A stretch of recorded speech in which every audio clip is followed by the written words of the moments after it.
뉴플렉스라는 기업인데요. 사실 연초에 메타버스를 요 방송에서 처음 말씀을 드렸을 때 이렇게까지 시장에서 강하게 뭐 연말까지 끌고 갈 수 있을 만한 테마였나라는 고민을 분명히 좀 했었는데, 노블룩스가 이제 상당히 강하게 움직임이 나타났고, 그다음에 실적도 좋게 나오고, 그다음에 이제 전일 뭐 미국장에서도 강하게 움직임이 나오면서 이쪽의 생태계에 대한 시장의 관심이 높아지고, 또 하나는 ETF가 이제 활성화되면서 이 메타버스 ETF 관련된 부분들 때문에 자금이 더 쏠려 나오는 것 같아요. 그래서 처음에는 이제 VFX 관련된 기업들, 뭐 자이언트 스텝이나 아니면은 지금 뭐 덱스터 아니면은 위즈익 스튜디오 이런 기업들이 좀 움직였다가 그게 확장이 되면서 이제 컨텐츠를 가지고 있는 게임, 그 다음에 이제 그 엔터테인먼트 사업까지 이제 확장이 좀 된 부분들이고, 이러한 확장 그리고 시장에서 관련 종목들을 찾기가 이제 계속 지속되다 보니까 결국에는 기기 관련된 종목들도 움직임이 좀 나오지 않을까라고 이제 좀 보고 있는데요.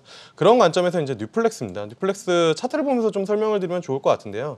이게 7월 달부터 관련된 이슈가 부각이 되면서 한 차례 상승이 나왔고, 그 다음에 이제 최근에 이제 3,500원을 돌파를 하면서 고가 부근까지 좀 올라오고 있습니다. 근데 이 기업 같은 경우에는 연성 회로기판 관련된 사업을 본업으로 하고 있는 그런 상황이거든요. 근데 최근에 이 FPCB나 PCB 관련된 기업들, 대표적으로 이제 코리아 서키트 이런 종목들 보면은 신고가가 나오면서, 그리고 심텍 뭐 이런 기업들 실적이 좋으면서 신고가가 나오고 있거든요. 그래서 기본적으로 그쪽에 대한 수혜를, 그러니까 산업에 대한 수혜를 같이 이제 누릴 수 있는 그런 상황에서 추가적으로 신성장 사업이라고 할 수 있는 XR, VR 쪽으로 이제 회사가 추가적으로 사업에 대한 모멘텀을 좀 키우고 있거든요. 실적 부분들 보면은 이제 올해까지는 실적이 안 좋은데 이제 내년에 턴어라운드 하는 기대감이 좀 있고, 그 다음에 이제 FPCB랑 PCB 쪽 업황이 워낙 좋기 때문에 본업이 좋아지는 그러한 이제 트렌드를 가지고 있는 상황에서 추가적으로 성장성을 시장에서 이제 부여를 하면서 주가가 좀 움직임이 좀 나오고 있다라고 보시면 좋을 것 같고요.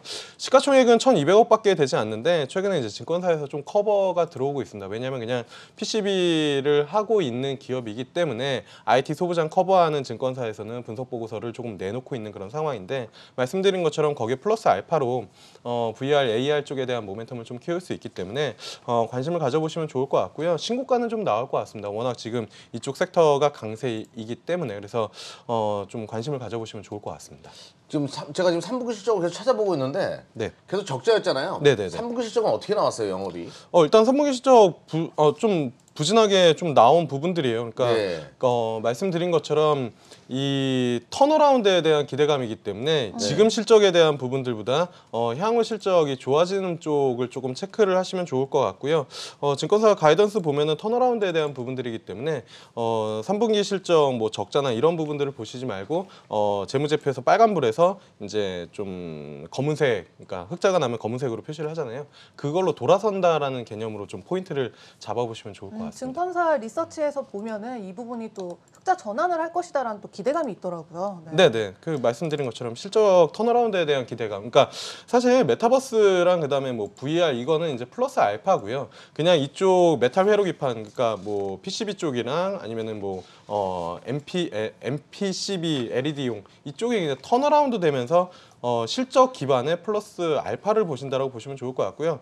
지금 작년 같은 경우에 마이너스 98억 영업이익 나왔는데 올해 같은 경우에는 지금 이제 9억 플러스로 좀 돌 거로 예상이 되고 있기 때문에 올해 실적은 그렇게 중요하지 않고 내년에 올해 이제 턴어라운드 되고 내년 실적을 보시면 좋을 것 같습니다. 근데 중요한 게 이제 주 사업이 FPCB예요. 네. 연성 회로기판. 네네. 지금 이제 핫한 것은 뭐 대덕전자나 심텍, 네. 뭐 LG노텍 다 이제 코리아 서킷도 마찬가지고 PCB란 말이에요. 네네. F를 빼야 돼요. 네.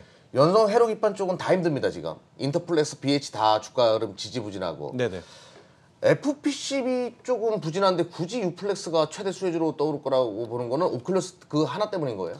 그거 말고 이제 차세대 소재를 해서 특수 PCB 쪽으로도 이제 하고 있는 부분들이기 때문에 네. 그냥 단순히 FPCB뿐만이 아니라 LED PCB 사업까지 이제 좀 확대를 한다라는 부분들. 그래서 그냥 기존의 FPCB 기업들과 같은 선상에 놓기보다는 그거 말고 이제 차세대 부분들을 좀 본다라고 보시면 좋을 것 같습니다.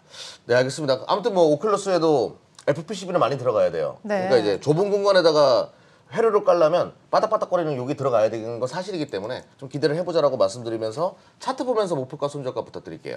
네, 일단은 목표가 같은 경우는 위쪽으로 조금 높게 잡아볼 수 있는 부분들인데 사실 신고가를 기대를 하는 부분들이기 때문에 고가를 돌파하면은 목표가에 대한 부분들을 조금 높게 잡을 수는 있겠지만 일단은 7,900원 정도 좀 잡아보도록 하겠고요. 손절가는 지금 아랫단 그러니까 이 지금 윗구간에서 좁은 박스권을 보여주고 있는데 하단 4,500원 정도 잡고 대응해 보시면 좀 좋을 것 같습니다.